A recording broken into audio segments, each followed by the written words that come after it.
What I want you to do to start off is just think of some place in your life where someone said, essentially, I forgive you, where someone released you in some way or another. Somehow, and they may not even have said anything. Sometimes forgiveness doesn't come that way, but somehow where you felt that joy, that miracle of forgiveness. How did it empower you to be able to step beyond whatever the thing was beforehand and what you were like afterwards?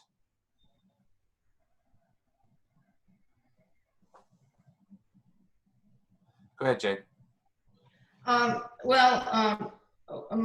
father was in a nursing home, and my brother went to meet with him with his intended, and told my father that they were going to go to Las Vegas and get married.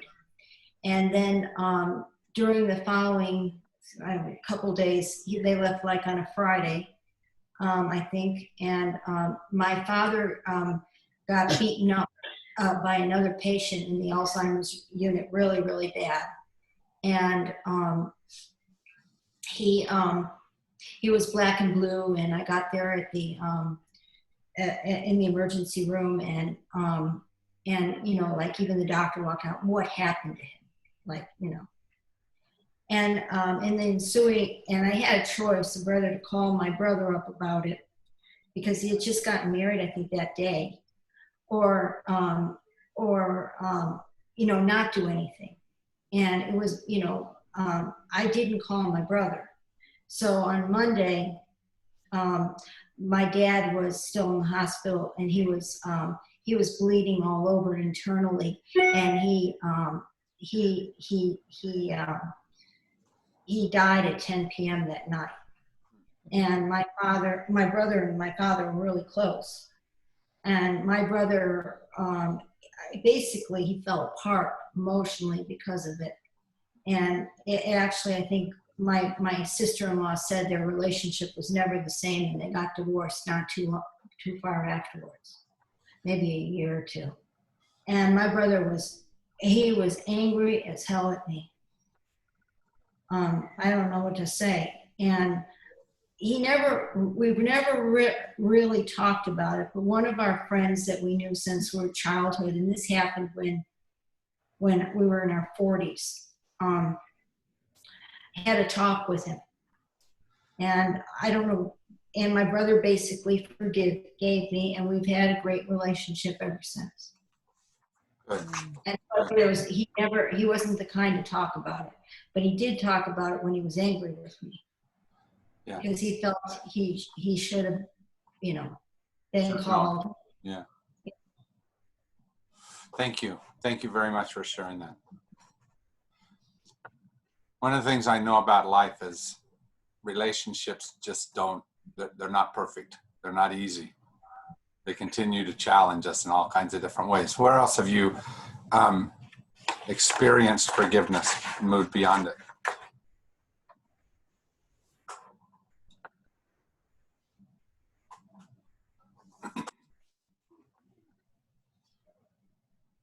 I will say this. This wasn't somebody who looked at me and said, I forgive you. But one of the things that I love, one of the reasons why I fell in love with Joni is because I met her right as she was coming back into relationship with her father. And her beauty in restoring that relationship was amazing.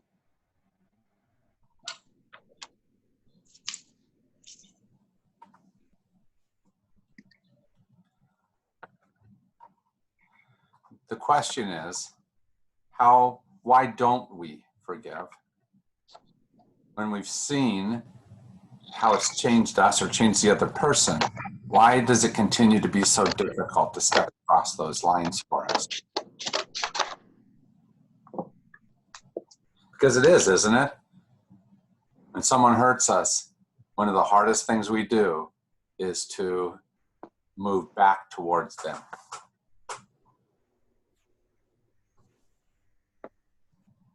Well, I can talk for my life on that particular question. It seemed like I had a hard childhood growing up, and I definitely blame my mom.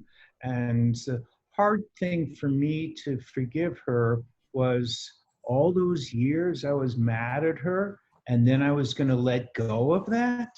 Hmm. To some extent, that defined me, so it was hard to let go of it. It was kind of like, duh. So, obviously it was great to let go of, and there's an influx of energy, but I was holding on to the past. Mm-hmm. In the class this afternoon, they used a term called habitus. It's what your habit is. It's what you're used to. It's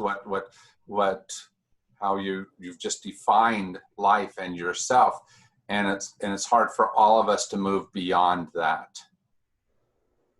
And even if it's hurting us, even if it's not our best thing, we hold on to it. It's familiar. It's familiar.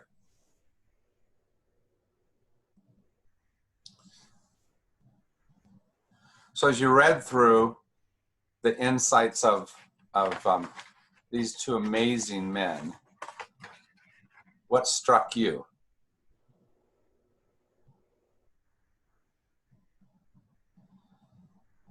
Well, I think for me, there was that theme that's, you're hurting yourself. Yeah. That's where the punishment is, and you're holding yourself bondage, and locked up if you don't forgive. There's a certain amount of that, because you really don't know, for example, how much the other person even remembers of it. You don't even know that in many cases. And so whatever the holding on to, it may just be you.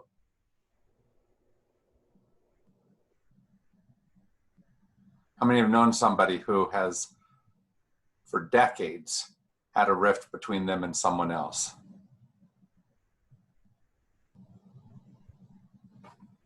And didn't do anything about it for whatever reasons. For whatever reasons. My mom and her brother had a rift that lasted probably 20 years. And I don't think they even knew what it was about anymore. And he died, them not ever coming back to some kind of relationship. And it was heartbreaking for the two families because they lost track of each other at the same time.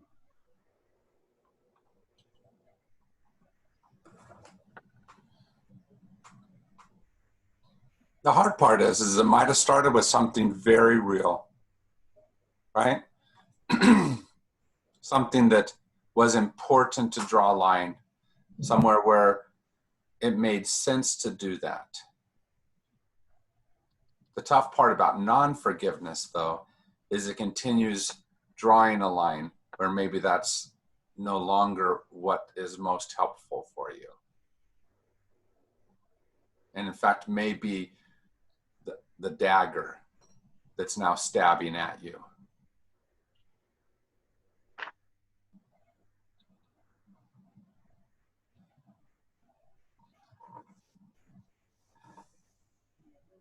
Forgiveness is ultimately a healing action. Who it heals, we're not always completely sure of, right? We think it's that other person who needs to be fixed, right? That's part of the reason why we have to forgive, because they did something wrong, right?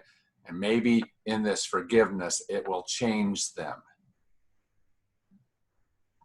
But how many have ever forgiven someone and it didn't quite change the other person? That's not an untypical thing, is it? But the letting go is seeing that person differently, isn't it? And that's a lot of where I liked that they kind of struggled with here.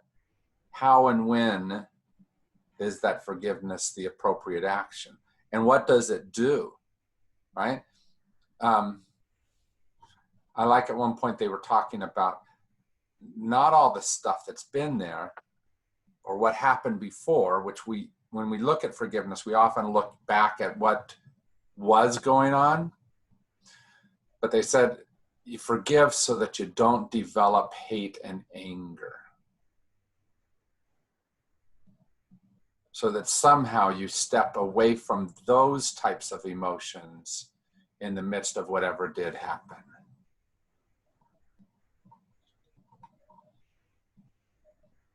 And those two emotions can eat us alive, can't they?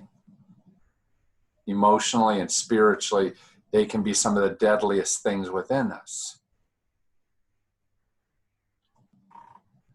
And forgiveness allows us to try to turn that away. When someone's done something wrong, anger and or hurt and even hatred seem to be an appropriate response. The question, though, is what often happens with that if we hold on to it.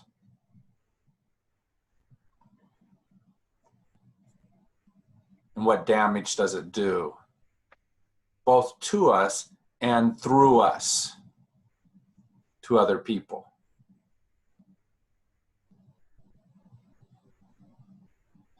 How many right after a fight have ever tried to drive and you weren't quite as good a driver?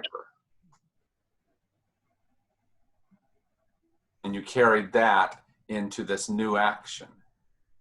That's what we're trying to avoid in some way or another. Whatever that thing happened and did to us, not bringing it forward to whatever new thing is coming up. Not just with that person, but with anybody else.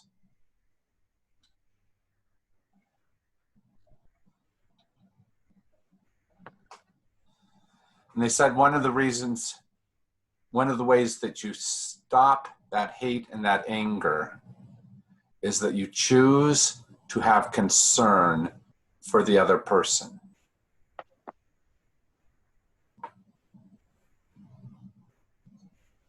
How many don't do that well when that person has hurt you?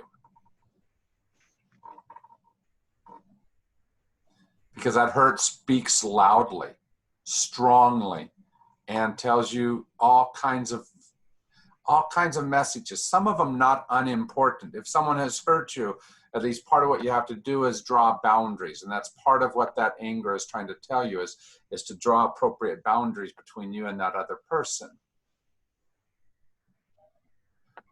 But if you do it, if you're just angry, sometimes those boundaries become like the walls that have the spikes sticking up and the barbed wire around them and all of that stuff.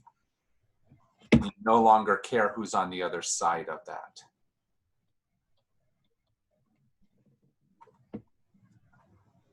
And it becomes a prison either for you or for that other person. That's what we're trying to avoid. Do you still care about the other person as you're drawing the boundaries you're drawing? Do you attempt to draw those boundaries, protect yourself in a way that is also showing love for the other person?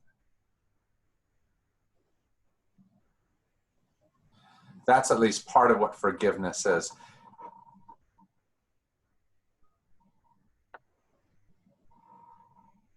When you do that, what you're ultimately trying to do is seeing a human being on the other side of whatever the argument is. Whatever the rift is between you, do you continue to see a human being? Because when we're in those places of anger, sometimes the easiest thing to do is to turn the other person into something less than. And to justify whatever you do because they deserve it. They're not worth it. You see the very quick, slippery slope that comes into play.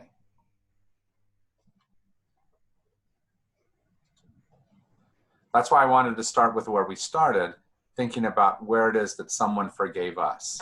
because we've all needed forgiveness. We've all needed someone to speak to us in a reconciling way so that we could move beyond whatever it is we had been and towards. And if we remember that when we're looking at someone else who has legitimately done something wrong, then it's easier for us to step towards and remember the human, not just the hurt. So who is it today that has hurt you in some way or another? Who is it today that's making it so that you are carrying some type of struggle in your soul, some type of pain?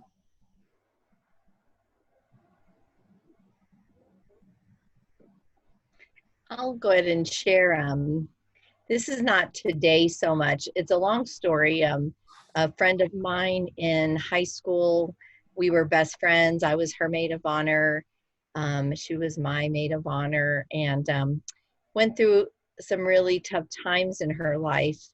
And I did my best to be supportive, to stand by her. But after years of just really her going down a very dark hole and me not able to really continue to support her, kind of broke those ties. And I would say it's been 20 or more years. She was an alcoholic. She's now recovered. It goes to church, so has a faith, and has kind of been reaching out to me for a while. I would say it was probably 5 years that she was reaching out. And there was something about me that I just couldn't get myself turned around to be available to her. It had just been too long and too much pain. And we never had, one of those conversations about how I felt or what she had been through. And it's probably been another 5 years now where we now are communicating on through text, a phone call, periodically. But it's just interesting to me how difficult it was to just reopen that relationship, because it had been such a hard place for us for so long. So, the next step is probably to get together and see each other in person. She lives in Prescott. Of course, I live here. So it's taken 10 years to even get to a place where that could even happen. So it's just interesting how hard it can be sometimes. Yeah. Thank you. Mm-hmm.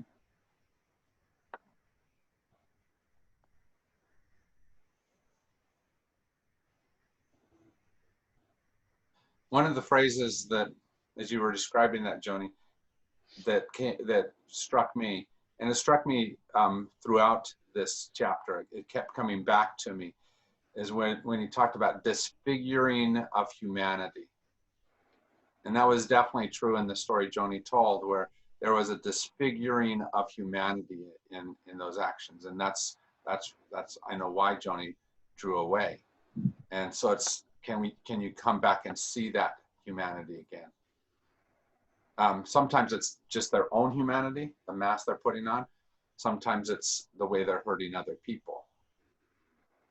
Right? In the stories that, of course, the Archbishop and the Dalai Lama have gone through, there was huge disfiguring of groups of people. Right? How do we step into those places? How do we step towards those people?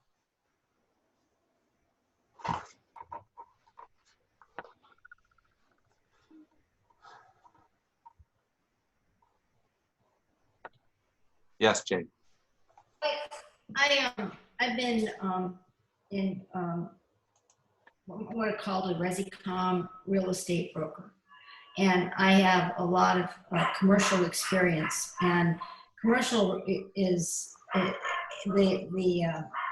environment there is very male dominated. When I started, there were lawsuits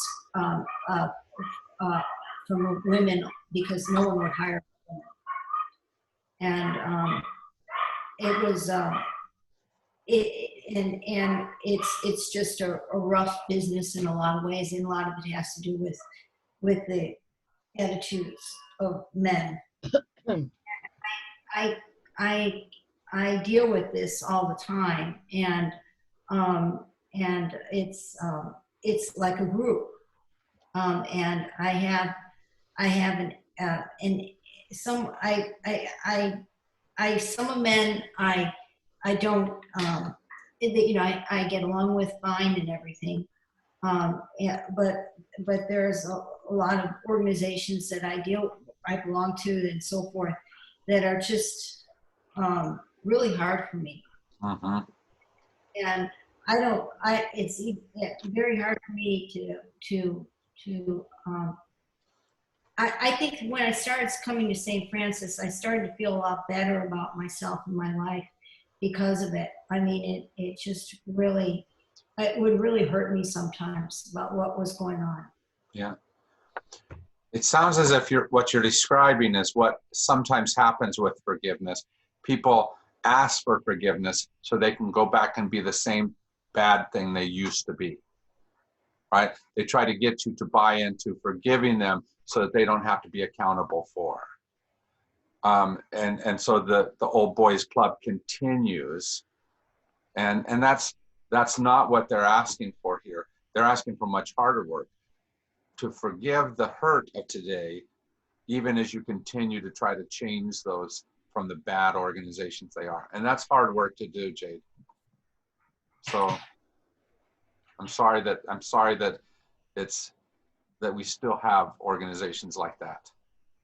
I find that when Trump came into power, like the thing that bothers me about him, and I'm going to just bring it up here, is that some males now emulate the way he behaves and handles things, right, and kind of being a bully and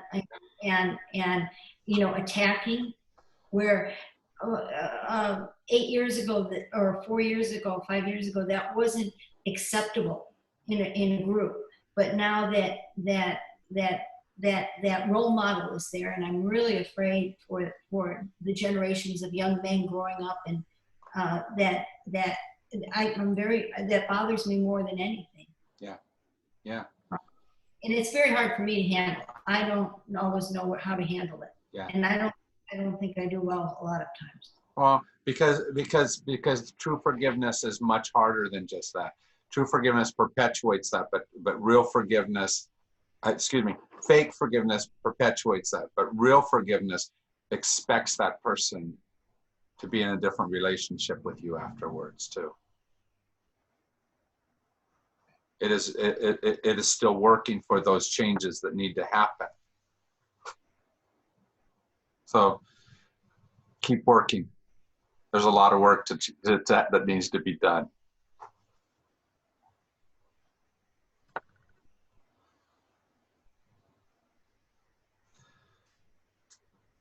There was another phrase that helped me a whole lot. It was right at the end of the chapter, where they were talking about the Archbishop's father and the man that he hadn't been, right, and all the flaws of him.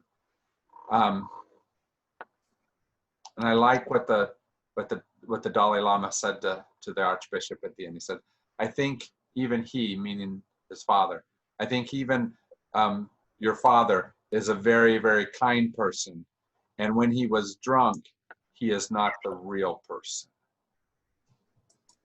And can we somehow see something beyond just this person's actions in this moment and try to see the fuller person? That will help some, if you can write it off as that's just the alcohol talking, and not to excuse that, but to say that that's not the real person when that happens, or when they come into this type of space, or when they're empowered by a president acting a certain way. Can we draw them back can our forgiveness help draw them back to the real thing that they are? And that's tough because you're not guaranteed that, are you? No. The expression that I latch on to is we're all divine. Some of us are more rascally than others. Yeah, yeah.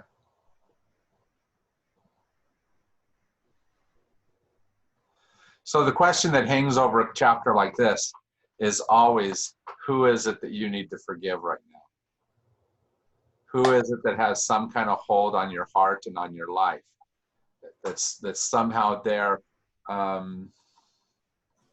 making it so that you are struggling in a way that forgiveness can help you let go of it. I'll send you a thing today, which is what he calls the fourfold path of forgiveness. And some of the work that the Archbishop has done as chair of the Truth of Reconciliation Commission in South Africa. And it talks about telling your story, naming the hurt, granting forgiveness, and renewing or releasing the relationship. And it's a good piece that allows you to maybe have some steps towards what do you do with that other person. And sometimes it's not even a person who today you can speak to. Some of the forgiveness that has to happen may be with someone who is either far across the world or that is gone from this world. But that process of telling your story, speaking it well, and naming the hurt that's there also allows you to release that hurt, or at least to release the power of that hurt over you, so that you can step back towards better relationship. So your homework on this side of things is to look at that and be very honest about where it is that someone still has that power over you, and how you can release that with forgiveness. Okay? And if you're like most of us, there's probably several people you could do that with. Some minor, maybe you start with the minor ones to get in good practice, and then move to the ones that are more and more challenging. Okay? I kind of feel like Jade, when she talked about, just what's going on in our politics, and it's really easy to be angry. I'm not sure who to forgive or who to work on with that, but there's so much negative happening that's impacting me so much that I'm sure it's causing lots of stress. And I'm sure it's not going to be fixed by us continuing to be separate from each other, angry from each other, divided across lines. Right?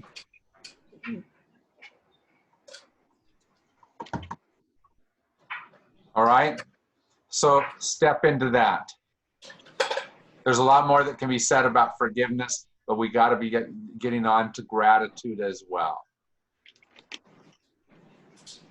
Gratitude is one of those things that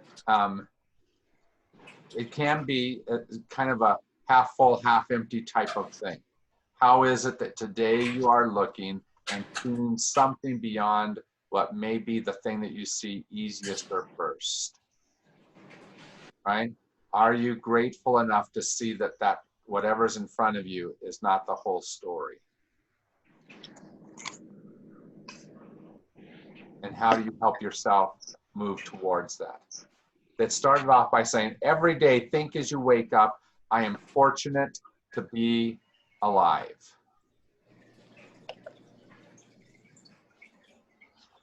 Today, when did you stop and think about something in gratitude?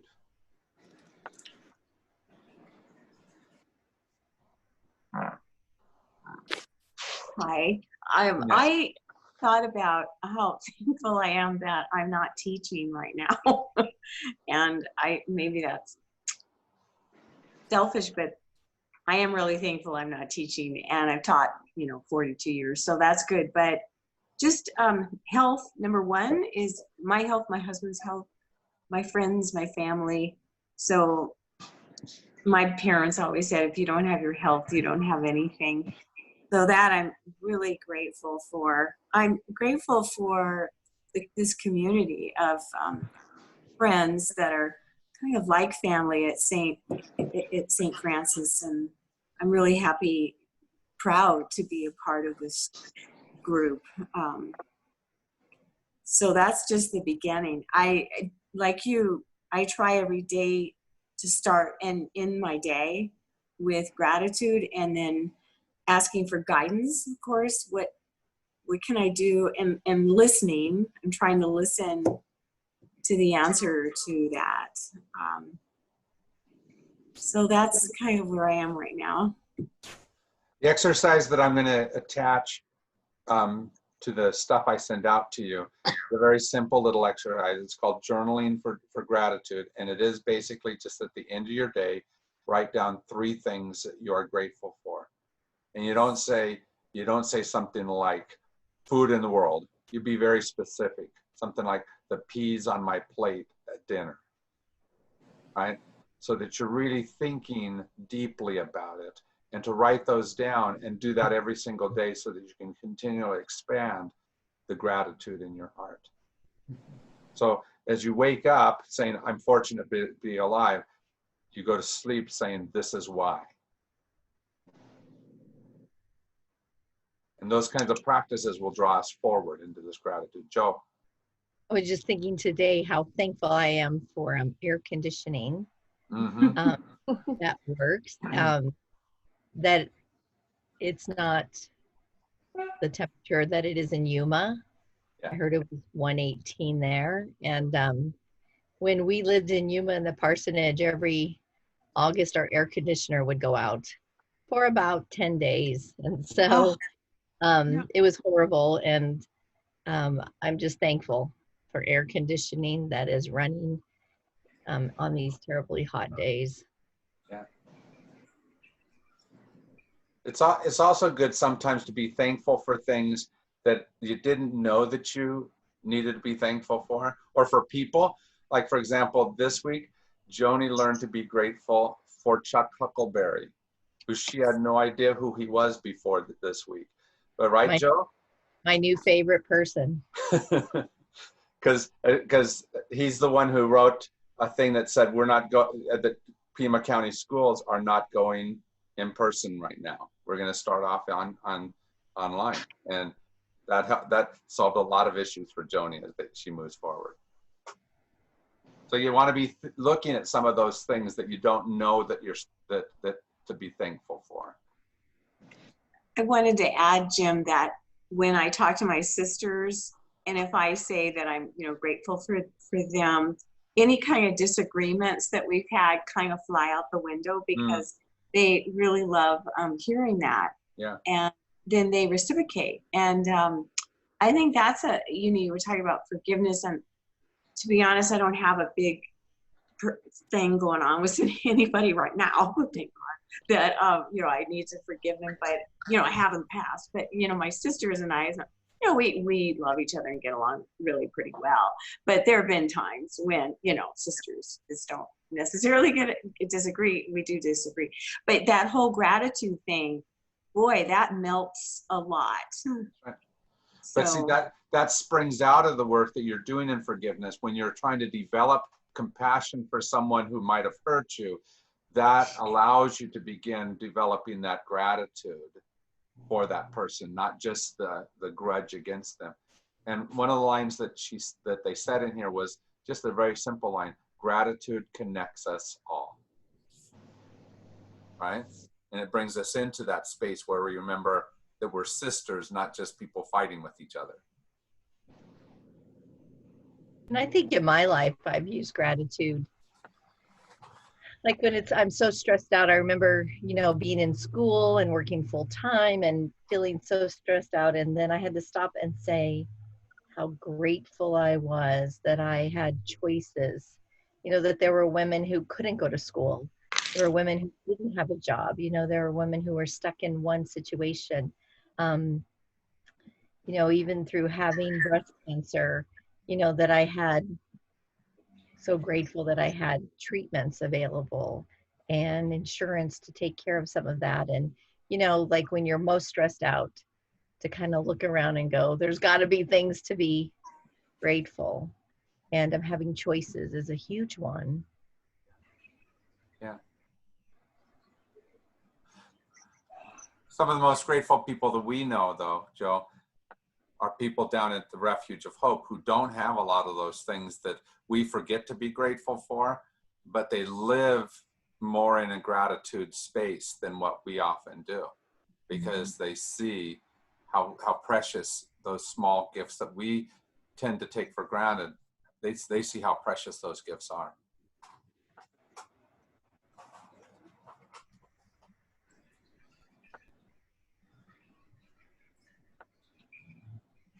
So one of the ways they looked at this was to look at that we have to be grateful in the midst of stuff, right? The negative aspects of life. Gratitude is not about everything being wonderful and good around you. It's about, in the midst of all that stuff, there's still good to hold on to. One of the things that I've always noticed that helps as you're approaching, for example, cancer treatments or any kind of health issues, no matter how bad your health issue is, you're also not dealing with something that somebody else is dealing with. And if you remind yourself of that, then it takes the focus off of just the struggle of this thing that's in front of you, and it says, but thank you that I still have my sight, or thank you that I'm still that my legs still allow me to get around, or thank you for whatever it is that is still strong and healthy about you, even in the midst of whatever it is that's not. And you still have to deal with that thing that's not working perfectly, but it allows you to know that you still have things to draw from.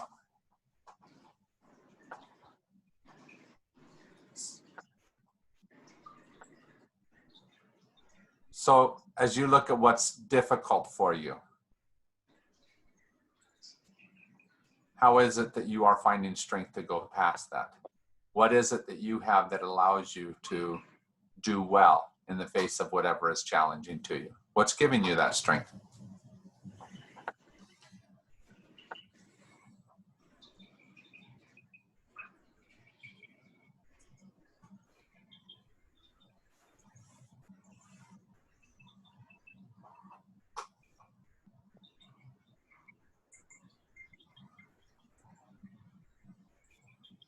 What in your life in 2020, where everything has gone to hell in a handbasket, almost literally, right? Nothing is normal. Everything's a challenge. Things are roadblocks on a regular basis. What's still good about your life? For Joni, it's easy. Of course, she gets to live with me, right? But how about the rest of you? What is it that's still wonderful, even in the midst of all this?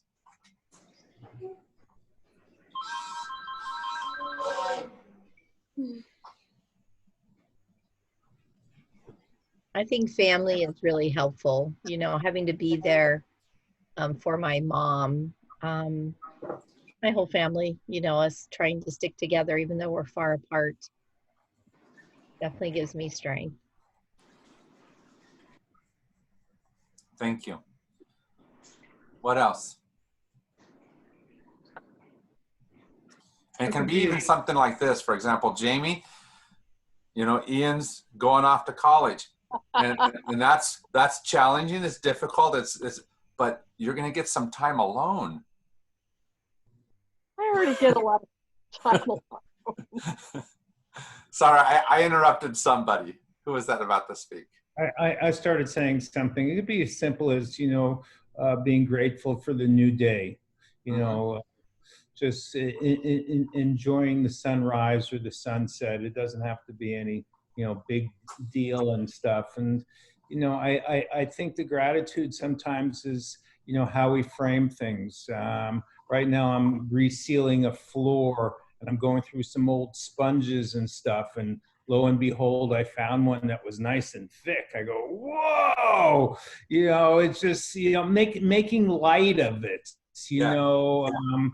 It just, I don't know. I'm trying to answer your question. No, I think that that's exactly it. Sometimes it is just those momentary, just, I'm thankful for this, even though I still have to go do whatever the difficulty is. That helps. Jade. Oops, you're muted. I always put it in things in this perspective in my life. My father was born, his mother had rubella with cataracts, and then she died.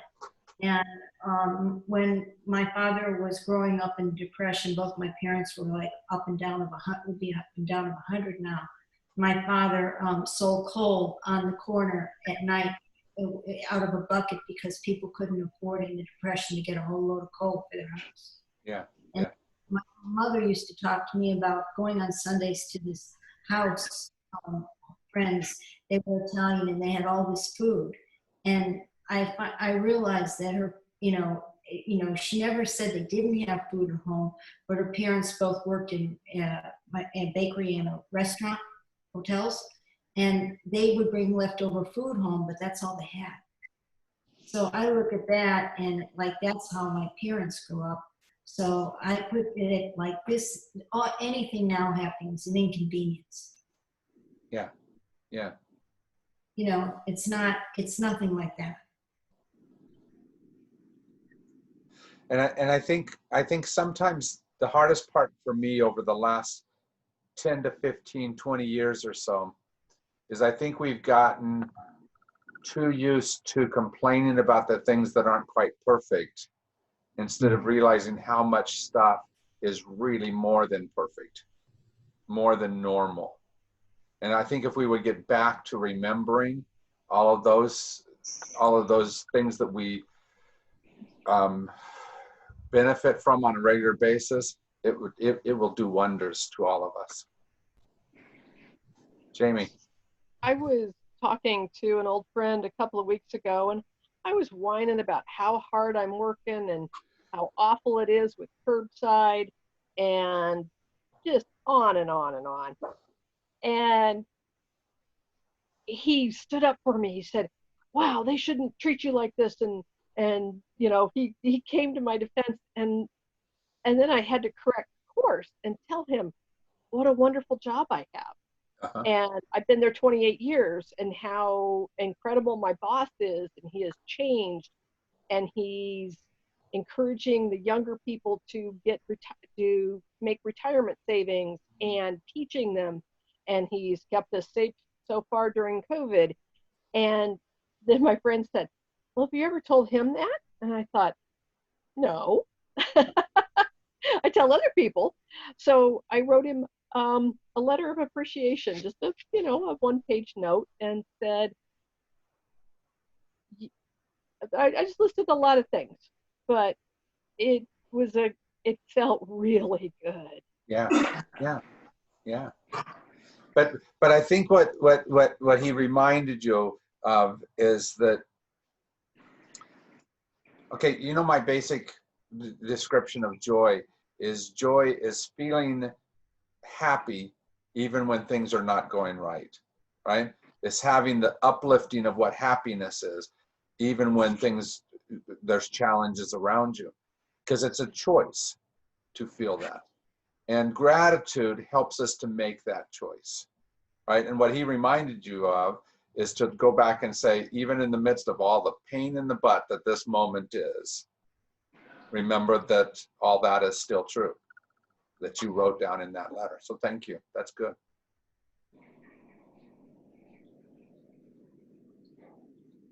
And especially when we're in any of the trap spaces that COVID is giving to us, there's going to be lots of places where we're going to find out that the other person that we're living with is not perfect, right? But that doesn't mean that there's not a lot of benefits coming from them as well. And so especially when we're on top of each other, and sometimes hurting each other in whatever way, we have to go back and say, but look at all these things about them. Nancy, did I see your hand? No, well, you didn't see my hand, but I did want to say the COVID situation has just really made all of us look at life differently than we ever have before.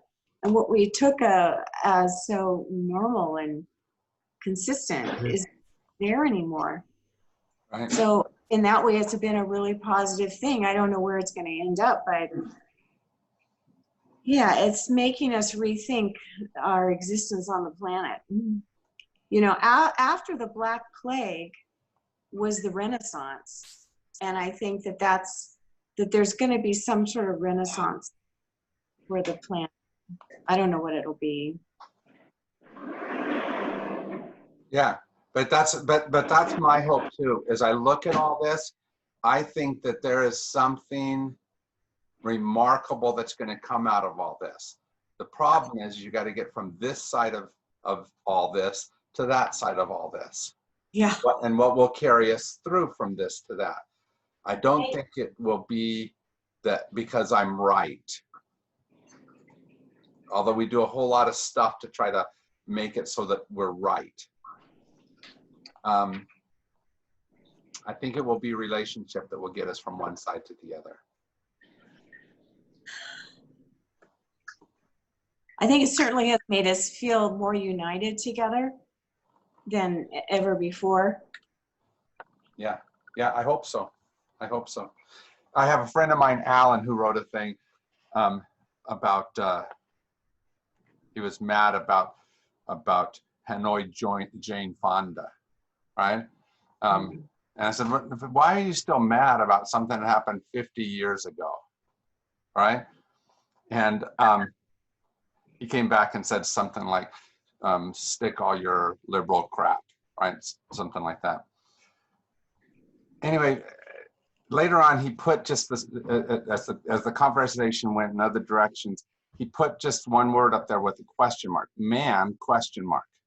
I didn't understand. I said, tell me what happened. Well, you said that, you said he referring to, no, you said man referring to Jane Fonda. And I went back and read my thing, and what I'd said was something along the lines of, I don't understand why 50 years later you're saying this. Why you, a man who I've always known as loving and caring, right? But he thought I was talking about Jane Fonda, was loving and caring. So he took it to the negative space, but what it reminded me of is to say to him, no, that was you, Helen. You're the one that's loving and caring. That's who I've seen, a kind, gentle man. And I think sometimes when we're divided, we see the worst possible out of each other's language. But when we look in gratitude and we begin speaking those types of words to each other, I think it begins changing us a lot. Right? He saw me. Did he change? Did he change? Did you? Yeah. He didn't talk much during the rest of the conversation, but what I mean is that he went from very antagonistic at the beginning to very different after that exchange. Because when we start looking at each other through the eyes of gratitude, I think it helps a lot.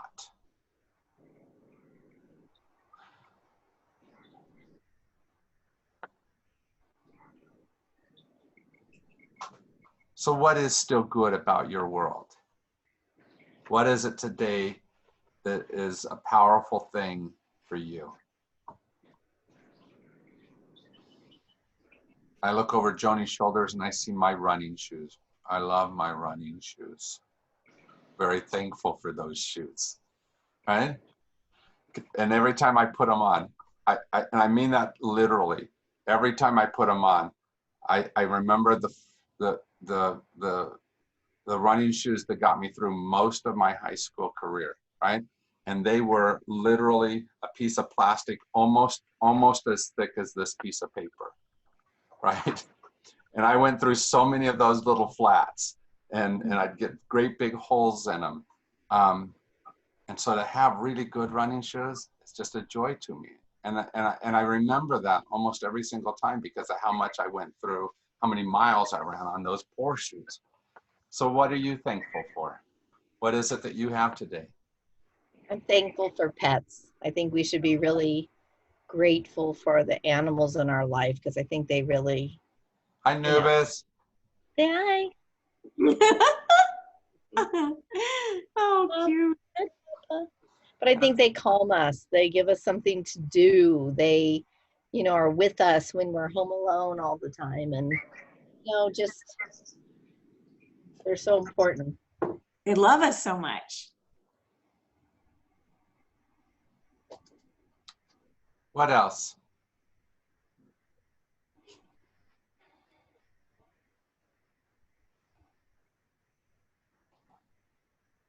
I also think just having this class or any class, I go to the 10:45 talk back after church, and it's the closest thing really I have to hanging out with people these days. And so I think it's super valuable that you're all here and that you're part of this process. So we have someone to talk to.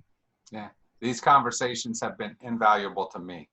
I don't know if you guys have learned a thing or changed a bit, but they have been marvelous for me. Jade, did I see your hand?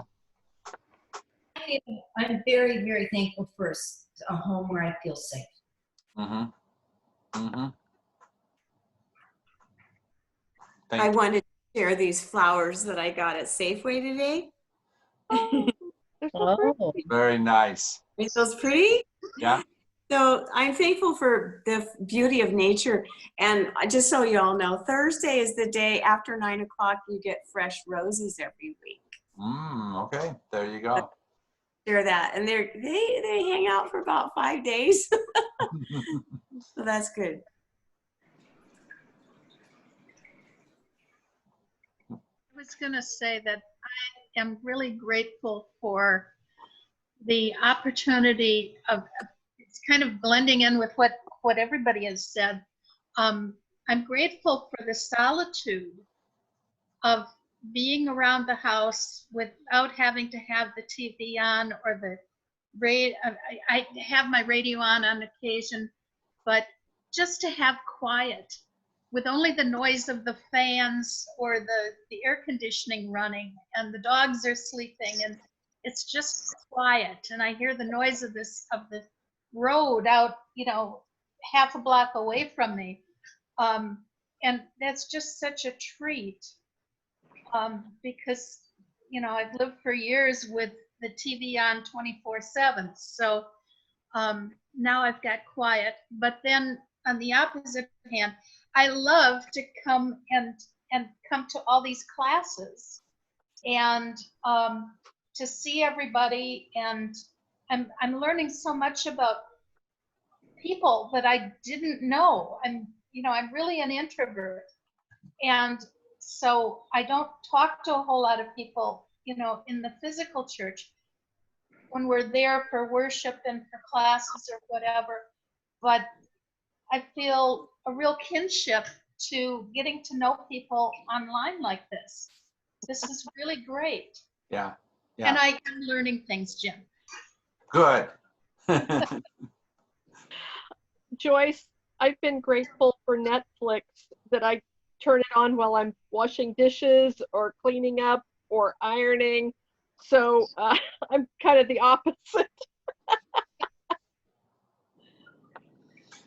One of the things that Beth Haas put on her Facebook page, if I'm not mistaken, it said something like, "This has been a good place for me to be thankful for mindfulness because there's so much more time when she's at home that now she can have the space for that instead of being busy running around and everything." So, even in the midst of what we wouldn't have welcomed, we often draw blessings out of it, don't we? Yeah. And it sort of reaffirms how, as human beings, we're very adaptable. Yes. Like we're going into the marathon, things have where my friend calls it slow pace 101. And it's very different now going into August than it was, say, March into April. It was like this new thing. And now it's like, oh, okay, this is what this is going to be. And we're patiently waiting to see if and when the vaccine will be created. But I totally agree with Joyce and Jamie that I've enjoyed the quiet and the stimulus of TV in ways that I wouldn't have done before. But like this class, this book, Jim, I never would have probably read it except then when I saw who was in it and that you were teaching it, I thought, okay, this is a book for me. I wouldn't have had time to do this before when I was working. Right.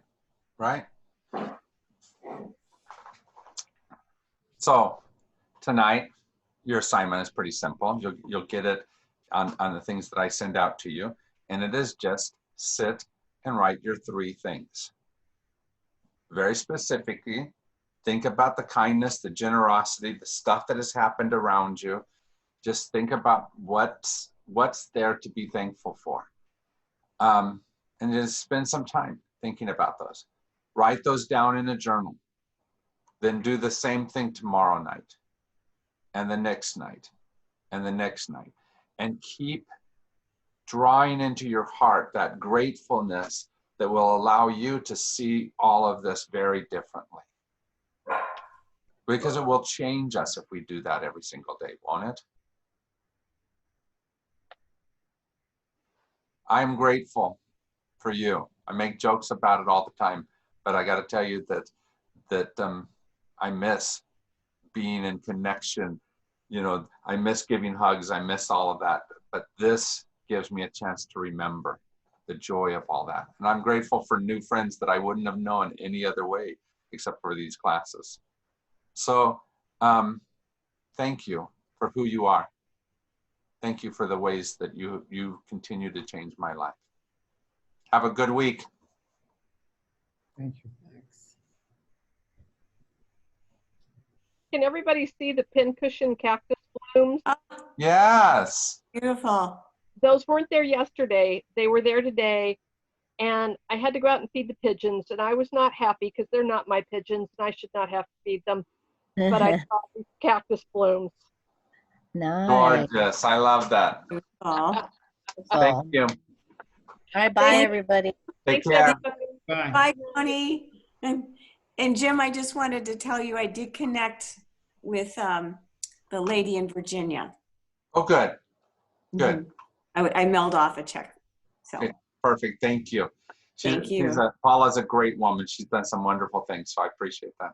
and I'm assuming she'll get back to me with a receipt or something. She will. Yeah. She will get that to you. All right. Thank you.